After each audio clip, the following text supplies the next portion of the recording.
जोरात चालू आहे. उद्या निकाल आहेत. विरोधही झाला होता. काय उद्या मतदान आहे.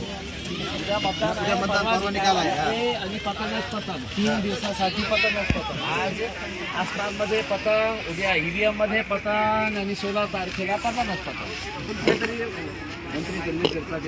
धन्यवाद देतो त्यांचा. मी धन्यवाद देतो की या माणसाने कोट्यवधी रुपये मी खर्च केले असते तर बहुतेक आमची प्रसिद्धी इतकी झाली नसती जितकी संजय शिरसाट साहेबांनी इलेक्शन कमिशन मध्ये जाऊन असं सांगितलं होतं की